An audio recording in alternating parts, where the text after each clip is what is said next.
Hey guys, what's going on? Bill here with Fountain of Truth. Finishing up my 450 Trans-American Trail build. Everything that I need to get it street legal is on it. I've made a couple of other mods as well that didn't have to be on there for it to be street legal, but they are on there anyways. I'll go over a few things that I've done here and try not to make it a long video. I always think I'm long-winded anyways, but so yeah, let's start with some of the problematic upgrades or mods that I did. The number one, probably as far as like frustrating mod or addition, is this tank. This Safari 15.1 liter tank or whatever. There's a few things that make it a little bit of a pain in the butt to have to put on and take off. But so one of the things that you have to realize about this tank to start off with is it reduces your turning radius. Your front forks will hit your tank on both sides. Now I don't know how much of a reduction in radius it is, but it's noticeable. I mean, the first time I went out, I'm used to having that small tank on. You can really, crank the handlebars around, and I went to make a sharp turn, and it didn't go as planned because I can't turn it that sharp. But I didn't crash or anything, but it definitely caught me by surprise. Another thing to remember is your air filter is underneath.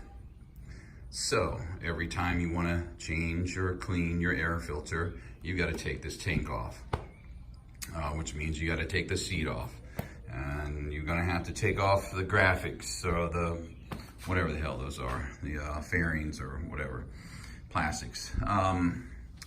So one of the things that I did to help alleviate that, because that's going to be a pain. Well, and if anyone has this bolt that goes in here, it's not in there now because this is my new idea.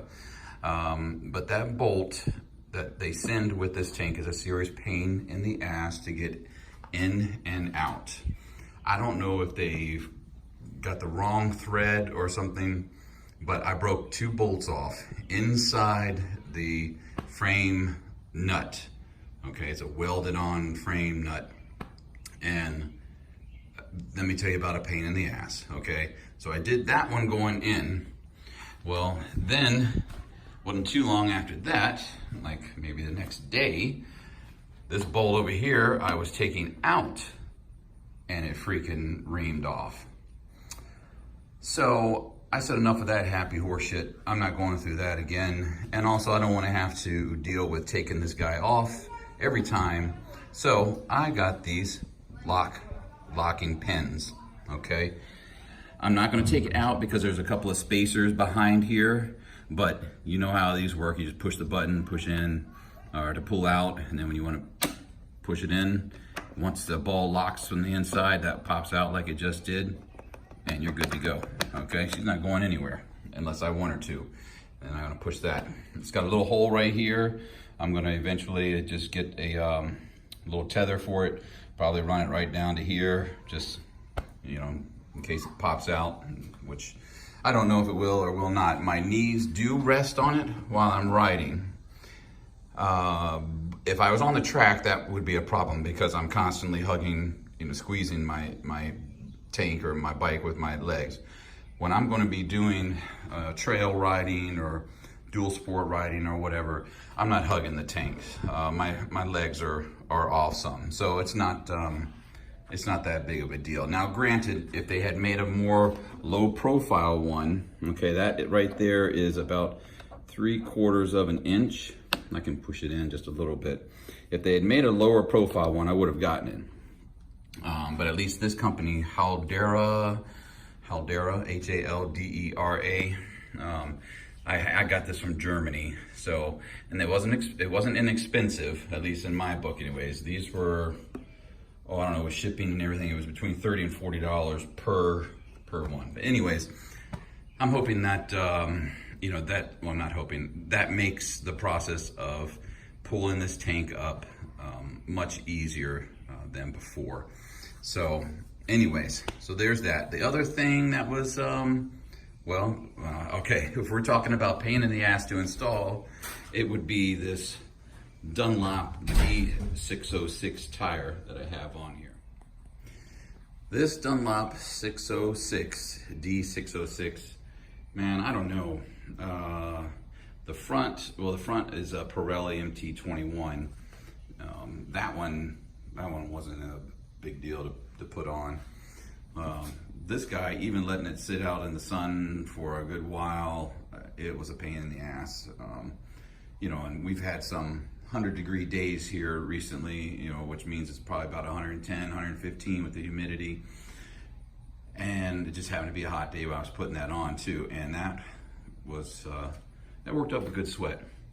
Anyway, so sheer pain in the ass factor, that would probably, as far as like just putting on, that was probably the number one thing. But the grand scheme, you know, it comes in probably like number two for just overall pain in the ass functions of the bike. But the other thing is underneath of the seat, I had the Tusk wiring harness. The way that comes up here, and you got to splice it into the light. Instructions aren't very clear, but I tell you, I worked with, so this is a Baja Designs light. I had the Tusk wiring harness, and I can't give enough props to the guys at Tusk, or Rocky Mountain ATV, I'm sorry, and Baja Designs for helping me figure this out and get through it, because the wiring, listen, if I have to rebuild an engine, that's one thing. I probably don't like to do it or want to do it, but I can. But you get me looking at wiring diagrams, that just doesn't mix with me. I might as well have two left thumbs, and I don't know, I go cross-eyed and I can't figure shit out. Those guys stayed with me the whole time. I mean, a couple of weeks of going through some of the issues I was having. It might even been more than a couple of weeks. They even talked to each other. They called each other. Two different people from two different companies talking to each other outside of our discussions to help me out. I don't know what you guys think, but that freaking blows me away. Anyways, I was very impressed. So anyways, it was just a little sketchy, you know, getting the wiring harness under there and getting it connected to the headlight.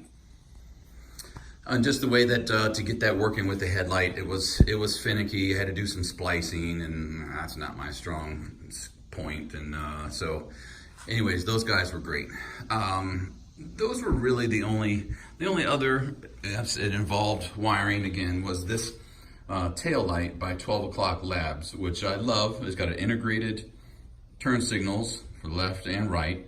It has a flashing brake light. When you first put on your brake, it'll flash 3 or 4 or 5 times real fast, and then stay on.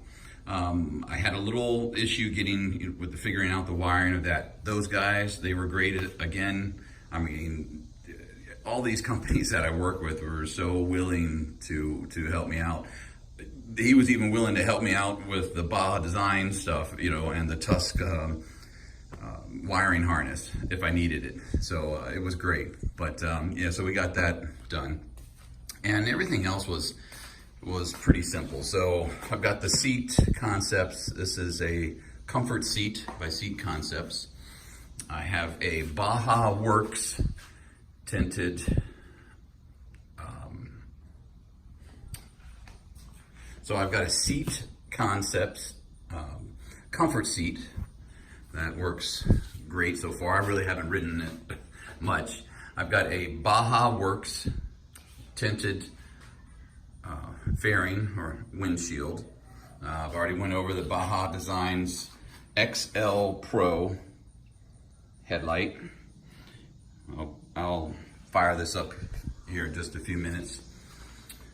Double take adventure mirrors. this is just a little 12-volt car charger, so I can put in a USB. This is actually a mountain bike extra handlebar thingy. I don't know what you call it, but anyways, I'm running out of space here on my bar, and I still need to get probably my phone and my GPS unit on there. So this'll give me options to play with, how I want to put them on there. This is actually for mountain bikes. It looks like fiberglass. It's not. It's just plastic, I guess, but it seems to be well made, and we'll see what happens. It might not make it past the shakedown, but I've got a keyed start. There's little issues with that, but it does work. But the thing is, right now there's a circuit open somewhere, because even with it off, if I hit the ignition button, pow, it blows a freaking fuse. So something's being held open somewhere, and I'm not really gonna worry about that right now. I'm not gonna worry about that at all. I'm gonna let the dealer worry about that, because I'm done looking at electrical stuff on this bike. Anyways, looking down here, we've got, I've got a primary drive 14 tooth front sprocket. Got a DID gold 520 chain. Got a primary drive 47 tooth sprocket.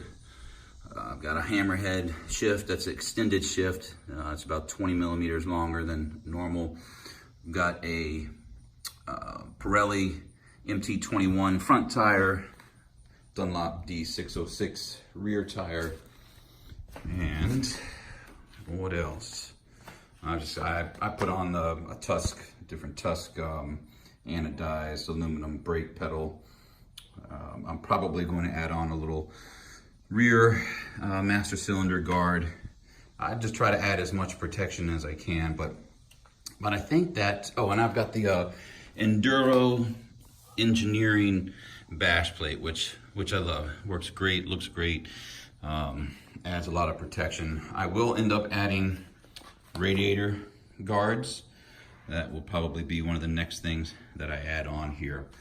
But I just want to make sure that I'm not going to hit some rocks and it's going to knock something off or whatever, and I'm going to be left out in the middle of nowhere with something bad happen, or a bike that won't function. I'll have brake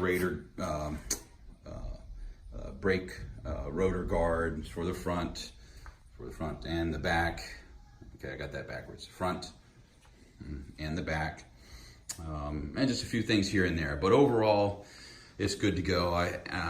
When I took all these things out, I've added a little Loctite to just about everything that I thought would vibrate out.